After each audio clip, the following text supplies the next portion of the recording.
Being picked first overall should mean that you're going to be the next big thing in the league, but obviously that isn't always the case. For every megastar, we also get players who can barely last a year in the league. Today, we're going to be covering what happened to every number one pick since 1980. Going back to 1980, the Warriors have the number one pick. With that pick, they chose Joe Barry Carroll. He played for Purdue in college, but he never really started to shine there until his last 2 years, where he averaged nearly 22 and 10. His rookie year, he averaged 18 and 9, getting him on the all-rookie first team. He stayed with the Warriors until 1984, where he took a 1-year hiatus from the NBA to go play in the EuroLeague. The next year, he came back to play with the Warriors again until 1987. In his 7 seasons with the Warriors, he averaged a solid 20 and 8. After the 87 season, his production declined and he was traded to the Rockets. The next season, he was traded to the Nets, then to the Nuggets, then to the Suns in 1991, which would end up being his final season in the NBA. Joe Barry retired with a solid resume, averaging 17 and 7, and being named to 1 All-Star appearance. Though the Warriors didn't hit a home run with this pick, the 1980 draft class wasn't exactly stacked, with the only other big names being Kiki Vandeweghe and Kevin McHale. Moving to 1981, the Mavericks selected Mark Aguirre, who averaged 24 and 8 in his 3 seasons at DePaul. Aguirre wasted no time making his mark in the NBA. By his 3rd season, he was averaging over 29 points per game, becoming one of the league's top scorers. By 1988, he was a 3-time All-Star and helped turn the Mavericks into a playoff team. The next season, though, he was traded to the Pistons, becoming a key player in their 1989 and 90 title runs. He retired with the Clippers in 1994, having career averages of 20 and 5. He continued his basketball career in 2002, becoming an assistant coach for the Pacers, before moving to the Knicks the next season, where he would coach until 2008. This class featured some stars like Isaiah Thomas and Orlando Woolridge, but Aguirre wasn't a complete miss for the Mavericks. In the 1982 draft, the LA Lakers landed the number 1 overall pick thanks to a trade with Cleveland midway through the season. With that pick, they drafted James Worthy out of North Carolina. Worthy was coming off a national championship win with UNC, where he played alongside a young Michael Jordan. His rookie season was somewhat lackluster, but he only got better as time went on. By the mid-80s, he was an essential part of the Lakers dynasty, playing alongside Magic Johnson and Kareem Abdul-Jabbar. Throughout his tenure, he was a 7-time All-Star and helped the Lakers win 3 championships, being crowned Finals MVP in 1988. He retired with the Lakers in 1994 with career averages of 17.6 points, 5.1 rebounds, and 3 assists, and he was eventually inducted to the Hall of Fame in 2003. In 1983, the Rockets picked Ralph Sampson from Virginia. Sampson was easily the most hyped prospect for the 83 draft. He was a 7'4" athletic freak who won 3 National College Player of the Year awards with Virginia. He did live up to his hype, averaging 21 and 11 and winning Rookie of the Year. In just his 4th season with the Rockets, Sampson had a cartilage tear in his left knee that disallowed him from being able to play a full season, or something even close to a full season for the rest of his career. During those first 4 seasons, though, he was able to make 4 All-Star appearances. In the middle of the 87-88 season, Sampson got traded to the Warriors, where he would play 1 more year. In 89, he was then traded to the Kings, and in 91, he was signed to the Washington Bullets. He then played a few seasons in the Spanish League and the CBA before ultimately retiring from the sport. However, in the 2012-13 season, he did help out the Suns as an assistant coach, but had no coaching jobs afterwards. Next season, the Rockets again had the number 1 pick, and with that pick, they selected the best player we've talked about so far, Hakeem Olajuwon out of Houston. His rookie year was phenomenal, averaging 20 and 12 with nearly 3 blocks to go along with it. He of course lost the Rookie of the Year race to Michael Jordan, but he already proved he was one of the best big men in the league that year. Hakeem spent almost his entire career with the Rockets, but in his final season he was traded to the Raptors, where he would retire. During his time with Houston, Olajuwon won the '94 MVP, as well as leading the Rockets to their only 2 titles in 1994 and 1995. On top of that, he was a 12-time All-Star and 2-time Defensive Player of the Year. He also is one of 4 people in NBA history to record a quadruple-double. He eventually retired in 2002 with career averages of 21 and 11. In 2008, Hakeem was inducted into the Hall of Fame and is now widely considered one of the greatest players to ever play the game. In 1985, we have another great big man drafted with the first pick, Patrick Ewing, out of Georgetown to the New York Knicks. Ewing won Rookie of the Year, averaging 20 and 9. Though he never won a chip with New York, he did lead them to the finals in '94, where they lost to Hakeem's Rockets in 7 games. Ewing was an 11-time All-Star, and he played for the Knicks until his final 2 seasons, where he was sent to the Supersonics, then to the Magic, where he would play his final season. Ewing had a number of assistant coaching stints in the NBA before he decided to go back and coach Georgetown for 6 seasons in 2017. He was inducted to the Hall of Fame in 2008 and is still one of the faces of the Knicks franchise. With the top pick in 1986, the Cavs took Brad Daugherty, a skilled 7-footer out of North Carolina. Daugherty had a solid rookie year, averaging 15 and 8, though he wasn't good enough to take home the Rookie of the Year award. He was a 5-time All-Star and consistently put up around 20 and 10 in his prime. Just as he reached this point, however, Daugherty started to experience some serious back issues. Unfortunately, these injuries forced him into retirement after just 8 seasons in the league. After basketball, Daugherty made a surprising pivot. He got into NASCAR. He's now a team owner and a TV analyst. Though he never made it into the Hall of Fame, he's definitely one of the more underappreciated number 1 picks who could have done a lot more if his body held up. San Antonio took a bit of a risk with David Robinson. He was drafted in the 1987 draft, but he couldn't play until 1989 since he had to serve 2 years in the Navy before he was allowed to play. Once Robinson finally suited up in '89, he was an instant problem for teams around the league. In his first year, he averaged 24 points, 12 rebounds, and nearly 4 blocks, running away with the Rookie of the Year award. And he made an All-Star appearance. Over his 14-year career, he became one of the most complete big men the league's ever seen. He won Defensive Player of the Year, an MVP in 1995, made 10 All-Star appearances, and even dropped 71 points in a game in 1994 against the Clippers. Him and Tim Duncan helped lead the Spurs to their first 2 titles in 1999 and 2003, helping kickstart the Spurs dynasty of the early 2000s. He retired with the Spurs after winning that second ring. He ended his career averaging 21 points, 10 rebounds, and 3 blocks a game. Eventually, he was inducted into the Hall of Fame in 2009. Coming off a college run where he led Kansas to a national championship, Danny Manning was the clear number 1 pick in 1988, going to the Los Angeles Clippers. During his rookie year, Manning looked good, but he was quickly riddled with injuries. In his rookie year, he tore his ACL and was never really the same. He did recover fairly well, reaching a career-best 22-6 in the 92-93 season. Just 2 seasons later, though, he tore the same ACL again. Manning did return to the league, but repeated injuries and aging ensured he would never play at the same level he had in the past. Still, Manning carved out a solid career. He was a 2-time All-Star and averaged over 20 points per game in multiple seasons. He was tossed around the league quite a bit, playing for 7 teams throughout his career. After he retired in 2003, he went on to coach at a slew of different colleges, and he's currently assistant coach at Colorado. The first pick in the 1989 draft was Purvis Ellison out of Louisville. He was drafted by the Kings, who, after Ellison's rookie year, shipped him off to the Washington Bullets. Most of Ellison's career is quite unnoteworthy, but he had one great year in the 91-92 season where he averaged 20 and 11 with just under 3 blocks a game. His career quickly spiraled due to constant knee problems. He bounced around a bit, going to the Bullets, to the Celtics, and eventually the Supersonics for 1 season, where he retired in 2001.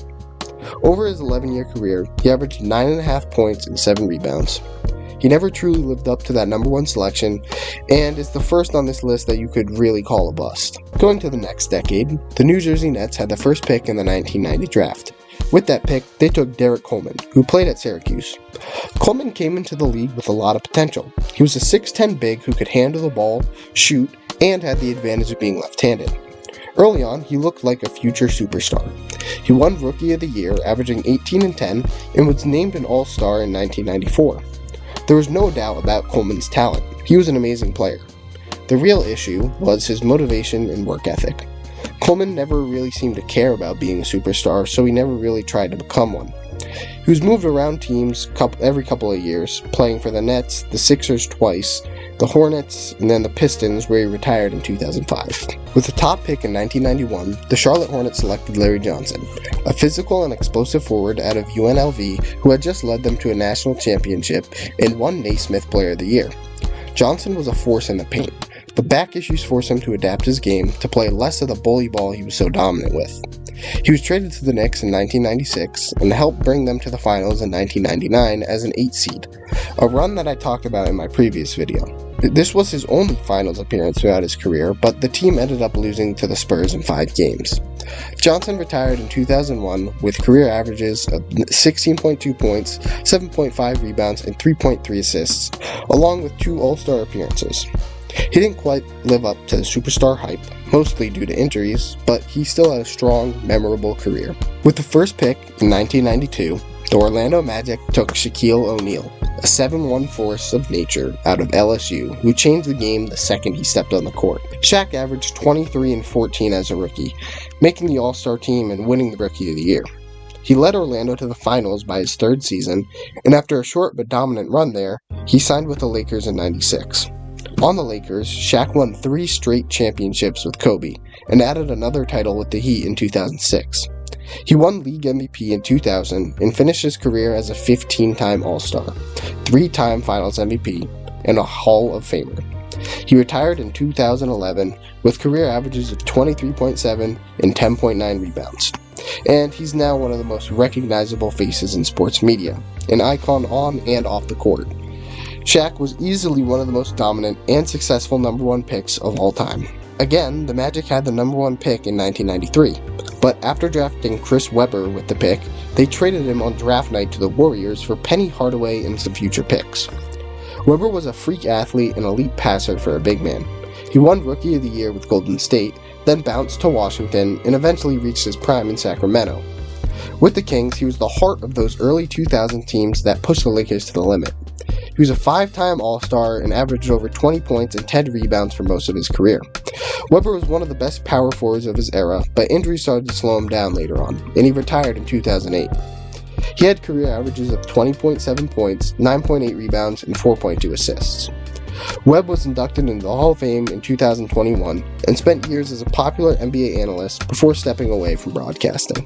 Next season, the Milwaukee Bucks picked up Glenn Robinson at number 1 in 1994 after a dominant run with Purdue where he averaged 30 points per game in his final year. In the NBA, he was a consistent scorer from day one. Robinson put up over 20 points per game in 8 of his 11 total seasons. He formed a solid trio in Milwaukee with Ray Allen and Sam Cassell, helping the Bucks make a deep playoff run in 2001. Later in his career, he moved around a bit and eventually won the championship with the Spurs in 2005, though he wasn't a major contributor by that point. Robinson retired with career averages of 20.7 and 6.1. While he didn't have a Hall of Fame career, he was still quite good for a long time. And a fun fact, his son, Glenn Robinson III, also made it to the NBA and won the 2017 Slam Dunk Contest. The Golden State Warriors took Joe Smith with the first pick in 1995, after a standout college career at Maryland. He was a smooth, athletic forward who could score, rebound, and block shots. Smith had a solid rookie year, putting up 15 and 8, and finished third in Rookie of the Year voting behind Damon Stoudemire and Arvydas Sabonis. But after that, things started to stall. He was traded to the Sixers just 2 years in, and from there, he moved around the league constantly. In total, he played for 12 teams over his 16-year career, more than any other former number 1 pick, and putting him tied at second most franchises played for. His best stretch came early, and he never really lived up to the expectations of a number 1 overall pick. He finished with career averages of 10.9 points and 6.4 rebounds, which isn't horrible, just not first overall worthy. Joe Smith is probably best remembered today for being part of an illegal contract deal with the Timberwolves in the late 90s that got the team fined and stripped of multiple first-round picks. Not exactly how you want to be remembered. Next up, the Philadelphia 76ers took Allen Iverson first overall in 1996. At just 6 feet tall, Iverson didn't look like your typical top pick, but he made it clear that choosing him so early wasn't a mistake. AI won Rookie of the Year, made 11 All-Star teams, and was a 4-time scoring champ. In 2001, he won League MVP and led the Sixers to the finals, where he had that iconic moment stepping over Tyronn Lue. Iverson bounced around at the end of his career, briefly playing for the Nuggets, Pistons, and Grizzlies, and even overseas for a year.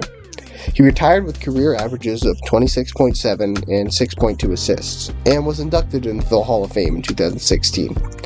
Even though he never won a ring, Iverson is one of the most beloved and influential players the league has ever seen. The San Antonio Spurs hit the jackpot again in 1997, landing Tim Duncan out of Wake Forest. This was a franchise-changing pick and the start of a dynasty. Duncan was elite immediately upon entering the league, winning Rookie of the Year and forming one of the greatest front courts of all time with David Robinson. He would go on to become a 5-time NBA champion, 2-time MVP, 3-time Finals MVP, and a 15-time All-Star. Nicknamed the Big Fundamental, he wasn't flashy at all. He just had incredible footwork, defense, and consistency. He led the Spurs for nearly 2 decades and retired in 2016 with career averages of 19 points, 10.8 rebounds, and 2.2 blocks. Duncan was inducted into the Hall of Fame in 2020 and had a short stint as an assistant coach for the Spurs in the 2019-2020 season.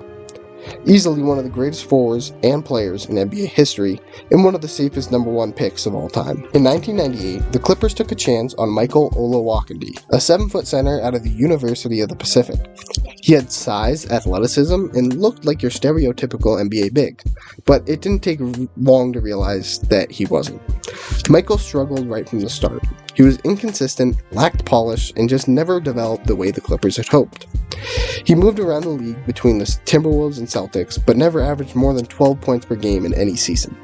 He finished his 9-year career in 2007 with averages of 8.3 points and 6.8 rebounds, and is certainly one of the bigger busts in NBA history.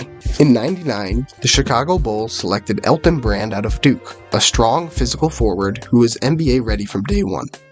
Brand averaged 20 and 10 his rookie year and shared Rookie of the Year honors with Steve Francis. Despite his production, the Bulls shockingly traded him to the Clippers after just 2 seasons. He really hit his prime with the Clippers, averaging 24 and 10 in 2006 and making 2 All-Star teams. Injuries slowed him down later in his career, and he eventually retired in 2016 with career averages of 15.9 points, 8.5 rebounds, and 1.7 blocks. Since retiring, Brand has stayed in the NBA front office world, and he's now the general manager of the Sixers. To bring in the new millennia, the New Jersey Nets took Kenyon Martin first overall in 2000, a draft class that's considered one of the weakest ever. Martin was a high-energy forward out of Cincinnati. He made the all-rookie first team and helped the Nets to back-to-back finals appearances in 2002 and 2003. He later played for the Nuggets, Clippers, Knicks, and Bucks, and was a solid role player throughout. While he was never a superstar, he had a solid career, finishing with 12.3 points and 6.8 rebounds per game. Today, he stayed around the game, and his son Kenyon Martin Jr. is now in the league as well. In 2001, the Wizards selected Kwame Brown. Brown made history as the first high schooler ever to be picked first overall. He had very high expectations. But Kwame just wasn't ready for the NBA, and his confidence never recovered under the intense pressure and criticism. He got to play with his idol Michael Jordan, but as you can imagine, Jordan wasn't the nicest person on the court. It certainly affected Brown hearing the player that he looked up to criticizing him. He lasted 12 seasons in the league, but he was mostly a role player and a journeyman. He finished with 6.6 points and 5.5 rebounds per game, and is one of the biggest busts in NBA history. With the first pick in 2002, the Houston Rockets selected Yao Ming, a 7'6" superstar from China who became a global icon overnight. Yao's skill set, size, and touch were elite. He made 8 All-Star teams, averaged 19 points and 9.2 rebounds, and was one of the most respected bigs in the league. Unfortunately, at his size, injuries were inevitable. Yao Ming had continuous foot and ankle problems, forcing him to eventually retire in 2011 after just 8 seasons. Yao was inducted into the Hall of Fame in 2016. You probably already know who the next pick is. Our first player who's still active, LeBron James. Picked number 1 by the Cleveland Cavaliers in 2003. He's a 4-time MVP, 4-time NBA champion, 4-time Finals MVP, 21-time All-Star, and the NBA's all-time leading scorer. He's played for the Cavs, Heat, and Lakers, and is still going strong more than 2 decades later. There's really not that much to add. LeBron is arguably the greatest player of all time, and easily the best number 1 pick in history.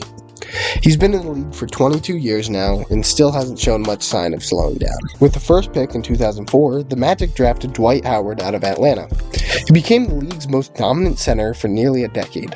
Dwight was a 3-time Defensive Player of the Year, 8-time All-Star, and led the Magic to the finals in 2009.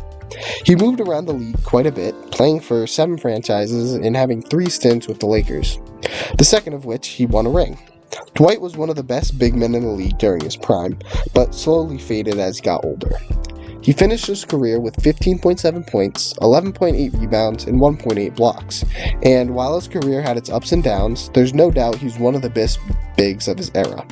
It was recently revealed that he was going to be inducted into the Hall of Fame later this year. The Bucks selected Andrew Bogut first overall in 2005 after a dominant college run at Utah. He had great passing and shot blocking instincts for a center. Early on, he showed promise, but struggled with injuries throughout his career. After some solid seasons in Milwaukee, he was traded to the Warriors, where he became a huge part in their 2015 championship team. He never put up huge numbers, but his defense and IQ made him valuable. He finished his NBA career with 9.6 points, 8.7 rebounds, and 1.5 blocks. He recently joined the Sydney Kings, a professional Australian team, as an assistant coach. In 2006, the number 1 pick was Andrea Bargnani, taken by the Raptors. Bargnani was a 7-footer out of Italy who had a decent jumper and was a bit ahead of his time as a stretch big. But he never rebounded well, played poor defense, and was wildly inconsistent. Bargnani averaged 14.3 points per game for his career and never really lived up to expectations of a first overall pick. He was out of the league in 2016 after 10 seasons and is one of the weaker number 1 picks in history. The Blazers took Greg Oden first in 2007.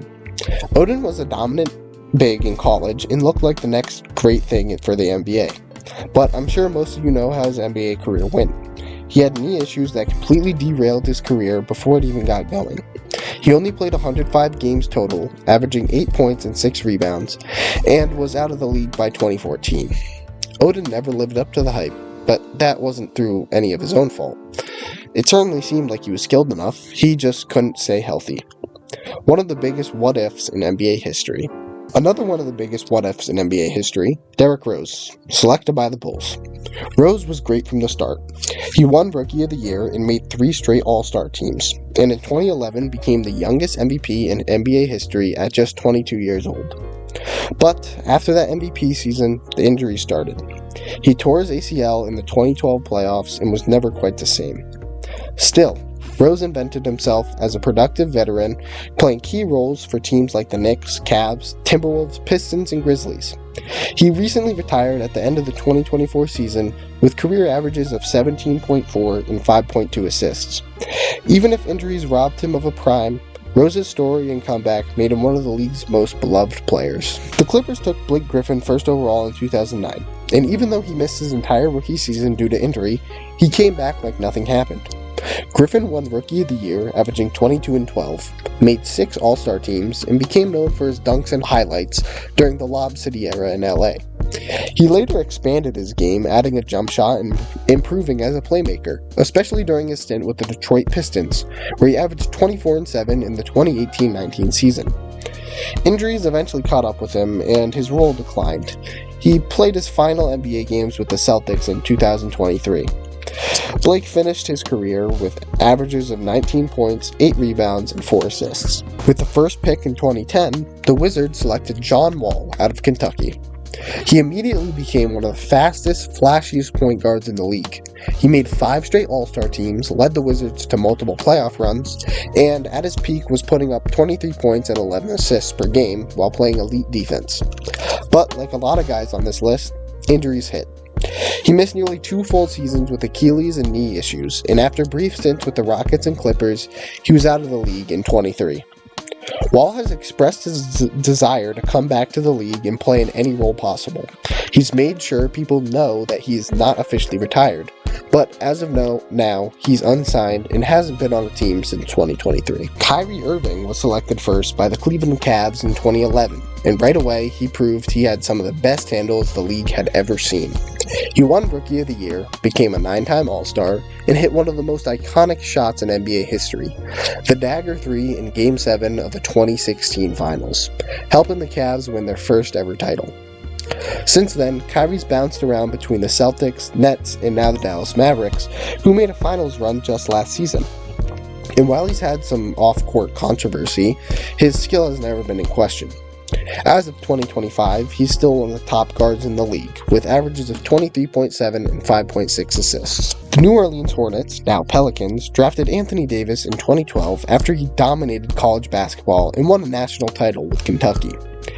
AD came into the league as a shot-blocking monster and quickly developed into one of the best two-way bigs in the NBA. He's an 8-time All-Star and helped the Lakers win the 2020 championship in the bubble alongside LeBron James. Injuries have been a constant storyline throughout his career, but when he's healthy, Davis is a game-changer on both ends. He was recently traded to the Mavericks in a blockbuster trade, but has only seen the court 9 times for them. So far in his career, he's averaged 24 and 11 and is more than likely headed to the Hall of Fame once he retires. With the first pick in 2013, the Cleveland Cavs chose Anthony Bennett out of UNLV, and that didn't exactly work out. Bennett struggled immediately. He averaged just 4 points per game as a rookie. Bennett never quite found his footing and was out of the NBA by 2017. Besides the Cavs, Bennett played for the Wolves, Raptors, and Nets while he was still in the league. Once he was out of the league, he played for countless G League and overseas teams, but it just never seemed to click.